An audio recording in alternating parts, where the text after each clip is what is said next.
नमस्ते बच्चों। तो थोड़ा सा मैं कुछ काम आ गया था मेरे, इसलिए 2 दिन से मैं थर्मोडायनेमिक्स की क्लास नहीं अपलोड कर पाया। तो हम आगे बढ़ाते हैं थर्मोडायनेमिक्स को। अब तो मैं थोड़ा सा तुम्हें बता दूं कि हमने क्या पढ़ लिया था। तो पहली क्लास में हमने जो है बच्चों निकाय के प्रकार और निकाय के गुणधर्म जैसे विस्तीर्ण गुण, मात्रा स्वतंत्र गुण और अवस्था फलन व पद फलन के बारे में सीख लिया था। फिर उसके बाद की क्लास में हमने ऊष्मागतिकी का शून्य नियम, ऊष्मागतिकी का प्रथम नियम और विभिन्न ऊष्मागतिकीय प्रक्रम के बारे में जाना था। ओके, और मैंने कुछ फॉर्मूले बताए थे कि आप इन फॉर्मूलों को याद रखना। साथ में हम बच्चों आंतरिक ऊर्जा व कार्य के बारे में भी अध्ययन कर चुके हैं। तो अब हमारा नेक्स्ट टॉपिक क्या है देखिएगा। तो अब हम पढ़ते हैं एक बहुत ही इंपॉर्टेंट टॉपिक, एंथैल्पी।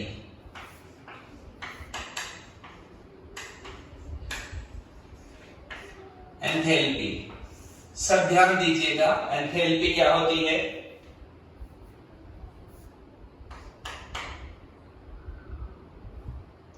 सबसे पहले हम इसकी परिभाषा की बात कर रहे हैं। एंथैल्पी की क्या परिभाषा होनी चाहिए?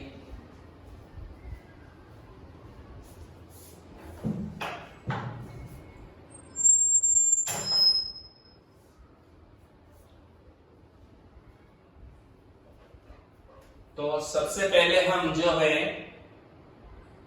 एंथैल्पी की परिभाषा समझते हैं। तो गणितीय रूप से एंथैल्पी को कैसे परिभाषित करते हैं बच्चों? एंथैल्पी का गणितीय जो एक सूत्र देते हैं, H बराबर E प्लस PV।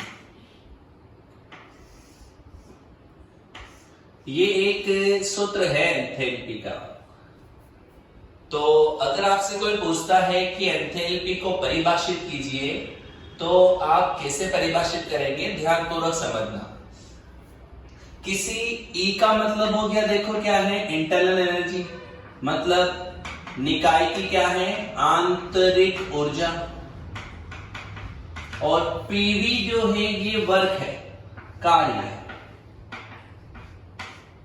ओके, तो आप ऐसा बोल दीजिए, किसी निकाय की आंतरिक ऊर्जा व PV कार्य का योग क्या कहलाती है? एंथैल्पी। हम ऐसा कह सकते हैं, निकाय की आंतरिक ऊर्जा व PV कार्य का योग एंथैल्पी कहलाती है। PV कार्य का योग एंथैल्पी कहलाती है। राइट, रख पाएंगे आप? नेक्स्ट बात समझना, एंथैल्पी एक मात्रात्मक, या इसका एक और नाम था विस्तीर्ण, और अंग्रेजी में बोला था एक्सटेंसिव। एंथैल्पी एक मात्रात्मक तथा मात्रात्मक गुणधर्म है। मतलब समझते हैं कि निकाय की एंथैल्पी का मान निकाय में उपस्थित द्रव्य की मात्रा पर निर्भर करेगा। राइट, निकाय की एंथैल्पी का मान निकाय में उपस्थित द्रव्य की मात्रा पर निर्भर करेगा। साथ में एक बात और ध्यान रखें, एंथैल्पी जो है एक अवस्था फलन है। एंथैल्पी एक क्या है? अवस्था फलन है। अर्थात एंथैल्पी का मान निकाय की प्रारंभिक व अंतिम अवस्था पर निर्भर करता है। एंथैल्पी का मान किस पर निर्भर करता है? निकाय की प्रारंभिक व अंतिम अवस्था पर निर्भर करेगा, अवस्था परिवर्तन के पथ पर निर्भर नहीं करता है। तो आप जो है एंथैल्पी में परिवर्तन ज्ञात कर सकते हैं। आपसे कोई कहे कि एंथैल्पी में परिवर्तन क्या होगा, तो डेल्टा H बराबर H2 माइनस H1।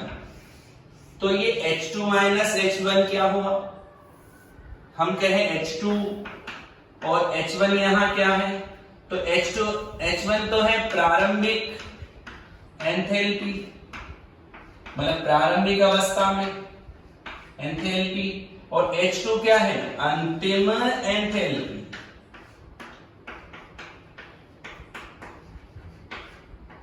प्रारंभिक एंथैल्पी व अंतिम एंथैल्पी। तो एंथैल्पी क्या है बताओ, निकाय की आंतरिक ऊर्जा व पीवी कार्य का योग है। एंथैल्पी एक प्रकार की ऊर्जा है। एंथैल्पी एक मात्रात्मक या विस्तीर्ण गुण है जो निकाय में लिए गए द्रव्य की मात्रा पर निर्भर करेगी। एंथैल्पी एक प्रकार का क्या है, अवस्था फलन है।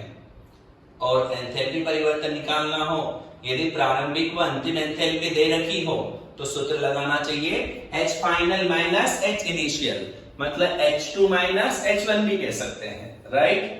अगली बात करें तो एक बात समझना, हम ऐसा कह सकते हैं एंथैल्पी के सूत्र से हम बात करें, अगर मैं प्रारंभिक एंथैल्पी निकालूं H1, ओके, नियत ताप और दाब पर, अगर आप ध्यान दीजिएगा एंथैल्पी के सूत्र से हम सोच रहे हैं जनरली, तो एंथैल्पी H1 बराबर होगा निकाय की आंतरिक ऊर्जा प्रारंभिक अवस्था में मान लीजिए E1 है, निकाय का आयतन प्रारंभिक अवस्था में क्या है, V1 है। तो हम ये बात नियत दाब पर बोल रहे हैं, नियत दाब पर। तो नियत दाब पर बात की जाए तो निकाय की एंथैल्पी प्रारंभिक अवस्था में हम कह रहे हैं कि H1 बराबर हो गई E1 प्लस V1, दाब नियत रखा है हमने।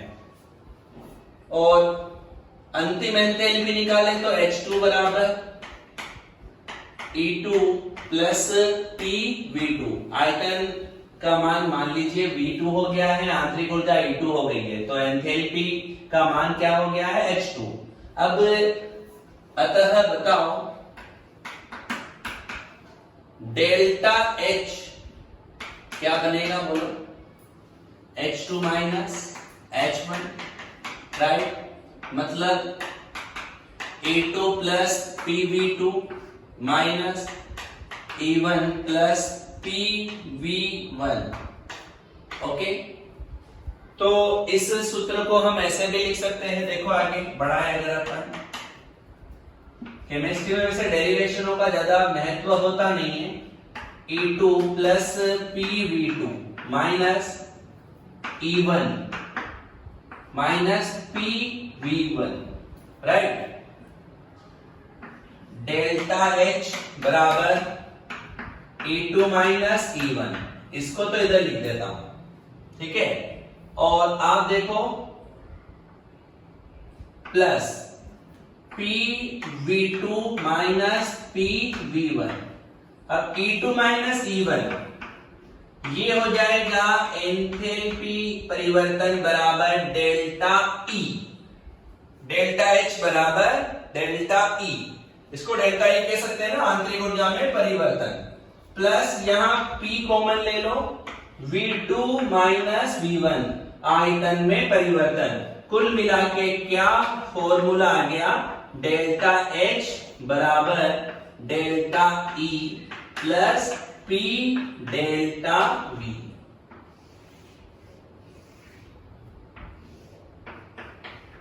ध्यान दीजिएगा सब बच्चे, बहुत काम का फॉर्मूला है, इसे आप MTR कर लेना, डेरिवेशन के चक्कर में मत उलझना, और चाहते तो फॉर्मूला इससे आ जाता। ये सिंपल एंथैल्पी का एक फॉर्मूला बताया हमने, तो इसको परिवर्तन के अकॉर्डिंग लिखोगे तो ये डेल्टा H, ये डेल्टा E, नियत दाब पर बात करेंगे तो P डेल्टा V हो जाता। तो डेल्टा H बराबर delta E plus P delta V। तो अगर हम जेट आईसीआर के उद्देश्य से अगर सोचे तो हमें केवल व केवल एक तो ये बात ध्यान रखनी है कि मात्रात्मक गुण है, अवस्था फलन है, और ये सूत्र ध्यान रखना है। और वैसे भी किसी भी कंपटीशन के अकॉर्डिंग भी सोचो, फिर भी बात काम की तो यही है, क्योंकि केमिस्ट्री में फॉर्मूले ज्यादा यूजफुल होते हैं। तो एंथैल्पी परिवर्तन का सूत्र बच्चों यहां पर हमारे क्या आ गया है, बता दीजिए एक बार। डेल्टा H बराबर delta E plus P delta V। इस फॉर्मूले को मैं चाहूंगा आप याद कर ले, रट्टा मार भी सकते हैं, क्योंकि कुछ एग्जाम तो ऐसे हैं जिनमें तो डायरेक्ट ही पूछ लिया जाता है।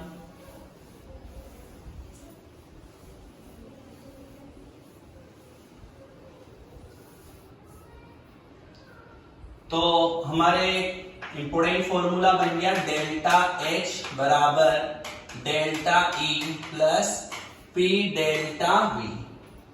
ओके,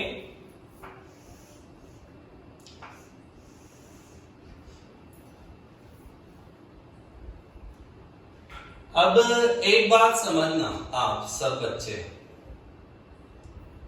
इस समीकरण को ऐसे भी लिखा जा सकता है, डेल्टा H बराबर delta E plus delta NG RT।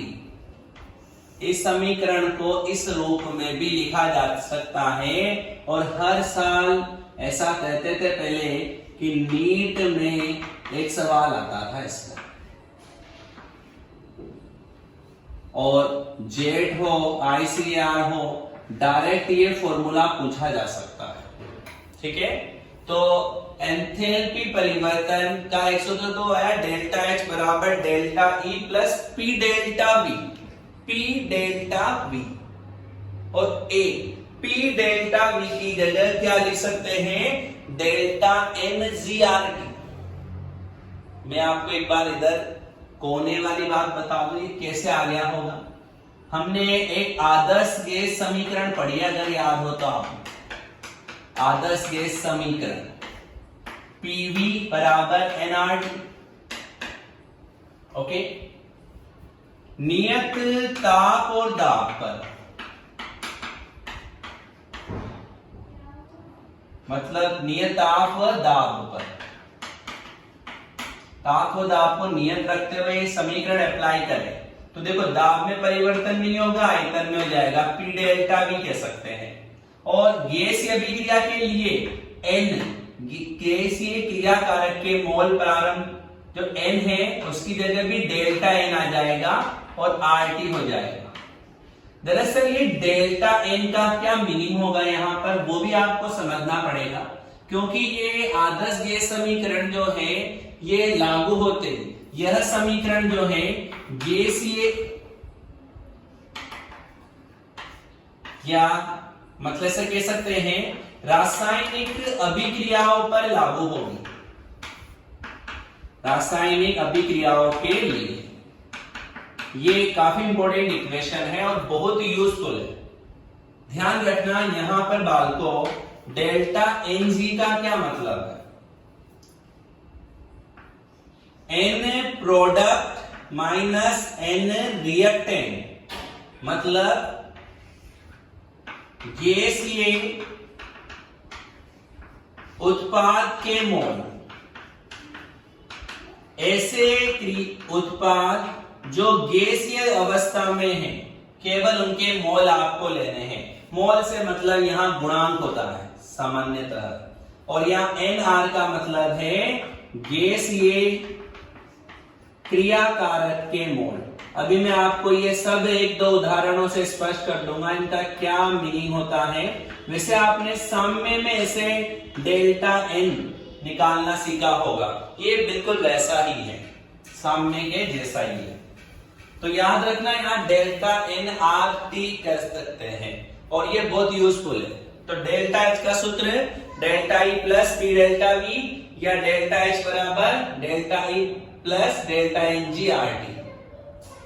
अब एक बात मैं आपको और समझाना चाह रहा हूं यहां पर, जब हम जैसे बात करें, यहां पर ध्यान से समझना, डेल्टा एच व डेल्टा ई में रिलेशन,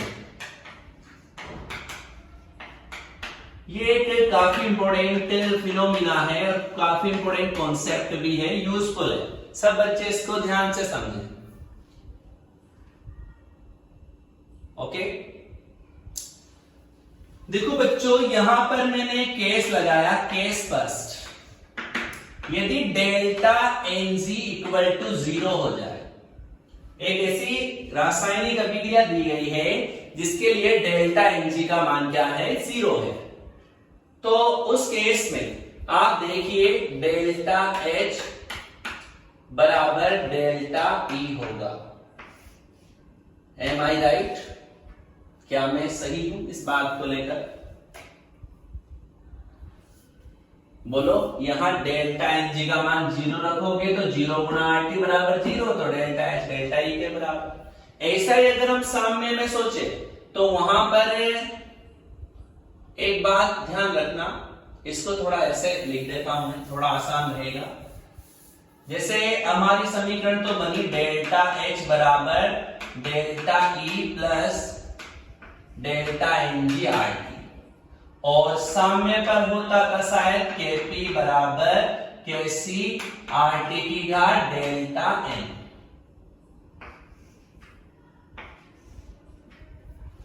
अब मैं इस पर 3 केस लगा देता हूं। 3 केस बनते हैं इसके, आपको बता दूं। सबसे पहले बनता है कि delta N G equal to 0। अगर 0 है तो आप याद रखें डेल्टा एच बराबर क्या आएगा, डेल्टा ई के ही आएगा, और केपी भी किसके बराबर आएगा, केसी के। केपी समझते हो ना, साम्य नियतांकों के टाइप से ही, दाब, साम्यावस्था, स्थिरांक। और देखो इसके बाद second case, delta NG is greater than 0, it's mean delta NG की वैल्यू क्या हो, पॉजिटिव हो। ठीक, समझ पा रहे? तो देखो यहां रखो पॉजिटिव में, तो डेल्टा ई में ये मान जुड़ेगा या नहीं जुड़ेगा, और जुड़ेगा तो किसका मान ज्यादा आएगा, डेल्टा एच का मान डेल्टा ई से ज्यादा आएगा, और केपी भी इस केस में केसी से ज्यादा है, राइट? और आगे बात करें, delta N G is less than 0 हो, मतलब डेल्टा एन जी का मान क्या हो, नेगेटिव में हो, तो हम कह सकते हैं इस केस में डेल्टा एच का मान छोटा आएगा डेल्टा ई से, और केपी का मान भी छोटा आएगा किससे, केसी से। सिंपल सी समीकरण से सारी बात स्पष्ट है। तो मैं कहूंगा मोस्ट एंड मोस्ट रट्टा मार, एमटीआर फॉर्मूला है, मोस्ट एंड मोस्ट, काफी इंपोर्टेंट। ठीक है, तो ये सूत्र याद कर लेंगे। अभी तक मैंने जो पढ़ाया, अगर आपने ये याद कर लिया, ये समझा दिया, इट्स मीन मेरा पढ़ाने का महत्व पूरा हो गया, मतलब पूरा हो गया, और आपके पढ़ने का भी उद्देश्य सार्थक हो गया है। ओके, समझ रहे हो ना बात? क्या बताया, बोलो। एंथैल्पी एक मात्रात्मक गुण है, एंथैल्पी एक अवस्था फलन है। एंथैल्पी परिवर्तन का सूत्र क्या होता है, डेल्टा एच बराबर delta E plus P delta B. Enthalpy परिवर्तन का एक अन्य सूत्र क्या है, delta H plus delta E, delta H बराबर delta E plus delta N G R T. अगर देखो आपके 11वीं के बोर्ड 11वीं के एग्जाम होते हैं, इसका डेरिवेशन जरूर सिखाते हैं आपको कि कैसे आया, लेकिन मैं फिलहाल चाहूंगा कि आप रहने दो, कोई मतलब नहीं है। पीवी बराबर एनआरटी होता है, स्टूडिंग सोच लो, पी डेल्टा भी किसके बराबर हो गया, डेल्टा एन आर टी। इसमें याद रखना डेल्टा एन जी जब भी निकालो, गैसीय उत्पाद में से गैसीय क्रियाकारक को घटा देना, तभी आपके आंसर सही आएगा, वरना नहीं आ पाएगा। ये बात ध्यान रखना। क्लियर? देखो अभी हम ट्राई भी करते हैं। देखना बहुत अच्छे अच्छे सवाल है इस पर आधारित हमारे पास, हमारे पिटारे में। हम ट्राई करते हैं।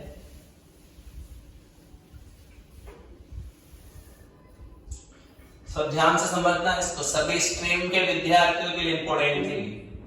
निम्नलिखित रासायनिक अभिक्रियाओं के लिए डेल्टा H व डेल्टा E में संबंध बताइए। डेल्टा H व डेल्टा E में संबंध बताइए। सबसे पहले मैं दे रहा हूं reaction 2A gas plus 3B gas बराबर है 4C gas plus 3D gas. Okay, हम एंथैल्पी की बात करेंगे तो रिएक्शन अनुत्क्रमणीय भी हो सकती है, उत्क्रमणीय भी हो सकती है, उससे कोई मतलब नहीं है। सामने में इरिवर्सिबल मतलब रिवर्सिबल का साइन लगा देते हैं, वो निशान लगाना पड़ता है। हम एंथैल्पी की बात कर रहे हैं जनरली। ओके, तो डेल्टा एन जी निकाल लो। देखो कैसे निकालना है, ध्यान देना। ये उत्पाद, ये भी उत्पाद, मतलब C उत्पाद है, D उत्पाद है।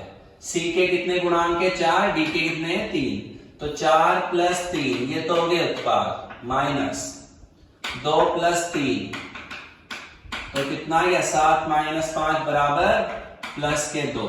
और अगर देखो रिलेशन निकाले तो डेल्टा H बराबर delta E plus 2 into RT। अब न्यूमेरिकल होता अगर मान लो R का मान तो नियतांक हमें पता होगा।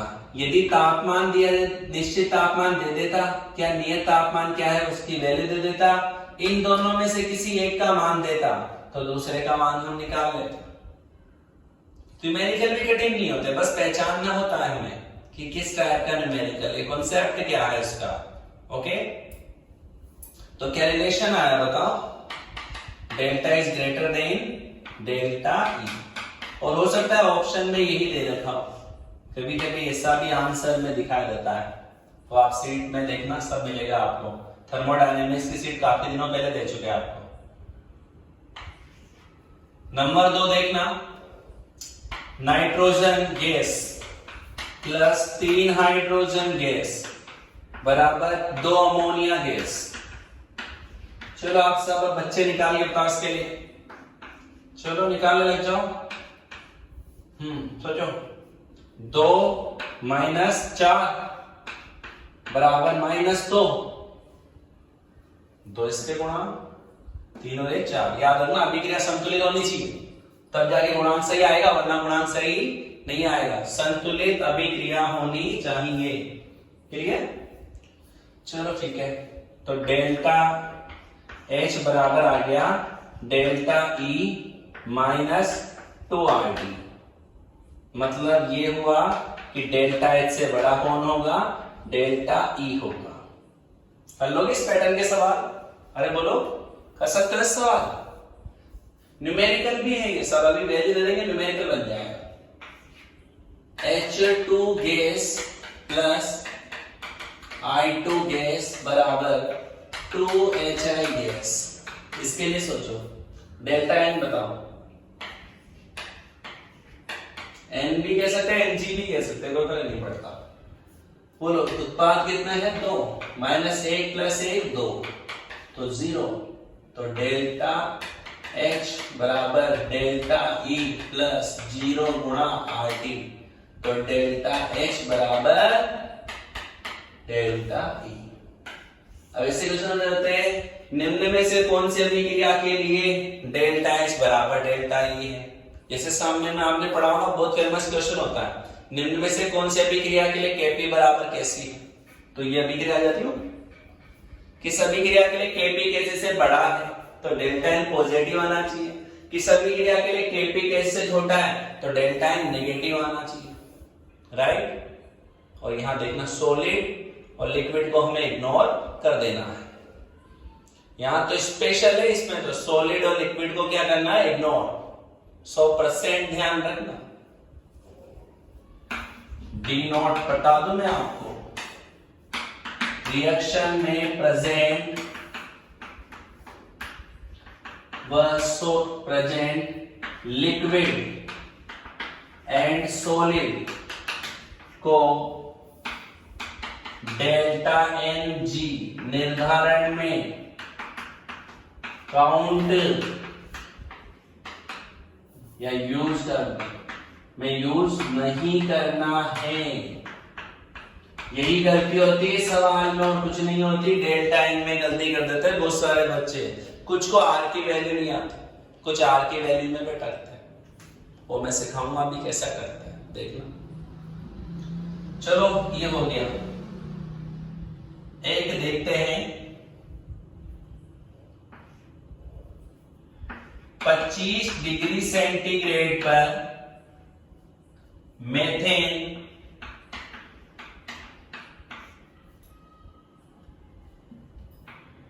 का दहन किया जाता है तो इस प्रक्रम के लिए सत्य है, इस प्रक्रम के लिए सत्य है।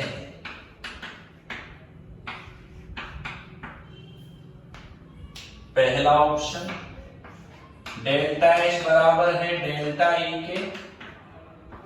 दूसरा ऑप्शन डेल्टा एच बड़ा है डेल्टा ई से। थर्ड ऑप्शन डेल्टा एच से बड़ा है डेल्टा ई। तीन ही ऑप्शन है। चौथा तो आप जानते हो क्या होना है, चौथा ऑप्शन तो यहां बनेगा ही, इसलिए चौथा बना ही नहीं रहे हम, टेंशन मत लो, चौथे ऑप्शन की कोशिश नहीं करेंगे। तो देखो मेथेन के दहन की हमें समीकरण लिखनी पड़ेगी। CH4 gas plus oxygen gas. दहन के लिए O2 की जरूरत पड़ती है। हाइड्रोकार्बन का दहन होने पर CO2 और जल बनता है। अब बैलेंस करो पहले, हाइड्रोजन 4 यहां 2, ऑक्सीजन 4 हो गया 2। चलो चेक करते हैं। तापमान क्या दे रहा है इसमें, 25 डिग्री सेंटीग्रेड, है ना। 25 डिग्री सेंटीग्रेड पर वाटर लिक्विड होता है। और ध्यान रखना, भी मैंने नोट लिखा है, रिएक्शन में प्रेजेंट लिक्विड व सॉलिड को डेल्टा एन जी निर्धारण में यूज नहीं करना है, तो हम कह देंगे इग्नोर, इसका उपयोग नहीं करना। चलो ठीक है, डेल्टा एन निकालते हैं। 1 - 3 बराबर -2। इट्स मीन क्या हो गया, डेल्टा एच बराबर डेल्टा ई -2RT। देखो बच्चों बहुत अच्छा सवाल है ये, बहुत अच्छा, बहुत फेमस। यहां आप वाटर है तो वाटर लिक्विड ही होता है वैसे तो, अगर तुक्के में भी चलती जिंदगी तो भी सही हो जाती। 25 डिग्री सेंटीग्रेड है तो आपका काम बन गया तुक्के में भी। अगर सोचो वो 100 डिग्री सेंटीग्रेड पर मेथेन का दहन किया जाए,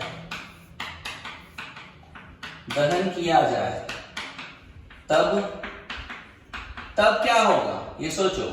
ये तो रहा मेथेन, ये तो कितने पर भी गैस ही रह गया है, तो रूम टेम्परेचर पर गैस है। O2 गैस, CO2 भी गैस। अब H2O का फर्क पड़ेगा बच्चों। H2O 100 डिग्री सेंटीग्रेड पर जल का क्वथनांक आ जाता है, मतलब जल वाष्प में चेंज हो जाता है।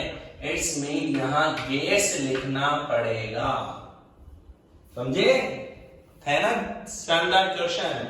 100 डिग्री सेंटीग्रेड आते ही लिक्विड नहीं रहेगा जल, क्या बन गई इसकी वाष्प। अब इग्नोर नहीं कर सकते आप, तो डेल्टा एन जी बराबर 1 प्लस 2, उधर 3 और इधर बैलेंस किया तो 2 आता ना ऊपर देखो, तो क्या हुआ इधर 1 प्लस 2 3, इधर भी 3 इधर भी 3, 0 आ गया बच्चों। 0 आते ही डेल्टा एच बराबर डेल्टा ई, डेल्टा एच बराबर डेल्टा ई।